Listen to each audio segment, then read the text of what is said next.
One of the reasons traditional sunscreens, meaning the original carbon-based sunscreens, sometimes fail is because people don't put enough on. But on Derm TV, I say you don't need to use as much Chemfree sunscreen as traditional sunscreen. So what's the story? Hello, I'm Dr. Neil Schultz, and welcome to Derm TV. Chemfree sunscreens aren't new. 50 years ago, lifeguards used zinc oxide, one of the two chemicals in Chemfree sunscreens, on their noses to prevent bad sunburns. However, that form of zinc oxide was a white paste that's aesthetically unacceptable to use on your entire face.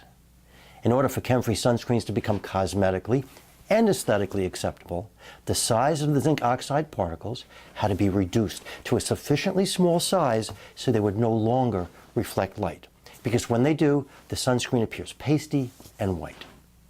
So today's Chemfree sunscreens particles have been made so tiny that they're invisible on your skin. The process of reducing the size of the particles is called micronization. Reducing particle size results in the layer of sunscreen on your skin being much thinner, but just as effective. So the same amount of sunscreen covers a much larger area, and any given area requires less sunscreen to get the protection you need. While people can use the same amount of Chemfree sunscreen as traditional carbon-based sunscreen, usually when they do, the layer of sunscreen is so thick that the sunscreen becomes visible again as a white coating on the skin. Let me show you.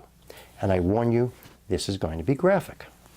So here we have a teaspoon, and you've heard me say that the amount of traditional carbon-based sunscreen that you need to use on your face is about 1/3 to 1/2 of a teaspoon. So in this teaspoon, let's put that amount of a Chemfree sunscreen.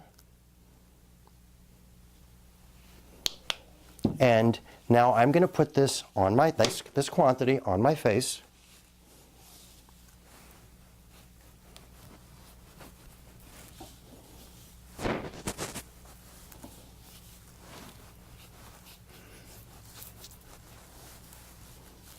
Really, really nice, huh?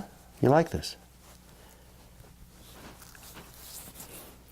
Okay, I think you're starting to get the idea that even though I haven't used all of this, I can stay here for probably about 45, maybe 55 minutes rubbing this stuff in, and it's not going anywhere.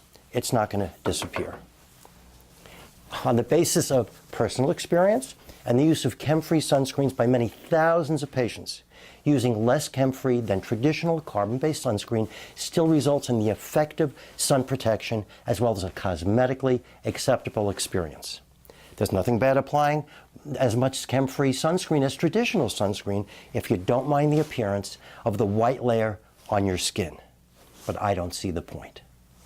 I'm not aware of Chemfree sunscreens, when used in the quantities I've suggested, failing to provide appropriate protection as long as they, like all sunscreens, are applied before sun exposure and reapplied immediately after swimming, sweating, and additionally every 2 hours. Chemfree, traditional, just use sunscreen. Please join me again at dermtv.com. If you have a question, please send it to me by visiting dermtv.com/question. I'm Dr. Neil Schultz, and thank you for watching today.